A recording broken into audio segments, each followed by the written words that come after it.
Hi everyone, Mike Keenan, KM Fitness here. I just want to clear up a few things. We had a lot of questions today about cortisol. And is cortisol good or is cortisol bad? Well, one of the stories that one of my mentors teaches, Jade Tita, talks about cortisol, and he talks about what company is cortisol keeping. And the analogy he uses is this: if he's at a formal gathering, he's all dressed up, he may behave one way, as opposed to back in his college days, he's goofing around with his buddies, he may act a little differently. So it all depends on whose company cortisol's in, on how it behaves. So let's talk about what is the purpose behind cortisol. What does it really do as far as survival for us? Well, cortisol triggers something called gluconeogenesis. It's a big fancy term, but gluconeogenesis really talks about glucose is sugar, neo is new, and genesis is creation. So it's the creation of new sugar. While you're sleeping, you're not eating, but your brain is still consuming glucose. So as your blood sugar starts to drop, the brain starts to look for more sugar, but it's not available because the blood sugar is dropping. So the body will respond by releasing cortisol, which will cause a breakdown of protein in the liver. And the breakdown of protein is what gluconeogenesis is all about. Protein can be broken down and made into glucose to continue to feed the brain and nervous system. So as far as sleeping is concerned, you do need to have cortisol in order to sleep. Okay?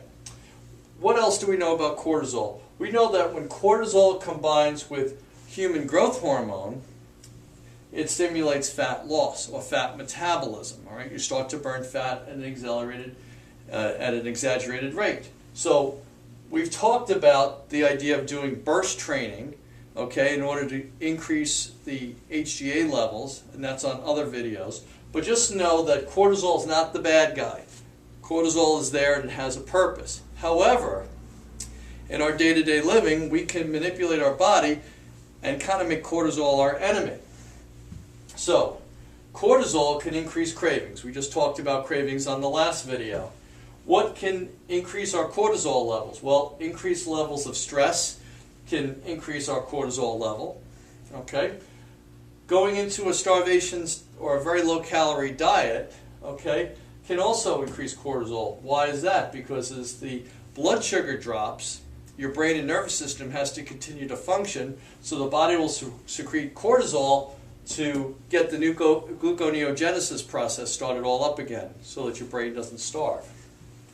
Now, what happens when people go without eating for a long period of time? The brain says, I need sugar, I can't function. So people typically will grab anything they can get their hands on, and sometimes it's a very high sugary type snack. So when you increase the amount of sugar you put into your system, you're also going to increase the insulin reaction.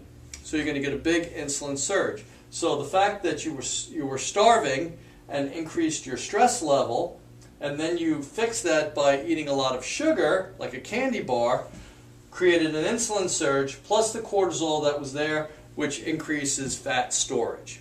Okay? So once you understand how your body works, it's very easy to start to manipulate it so that you can achieve a happy and healthy look. So let's not make cortisol the bad guy. Let's learn about eating proper diet. Let's learn about doing proper exercise to keep cortisol levels in check and increase the production of human growth hormones so we can stimulate more fat loss. If you have any questions about this video, contact us at KeenanMedicalFitness.com or give us a call. We'll see you soon. We'll see you on the next video. Bye-bye.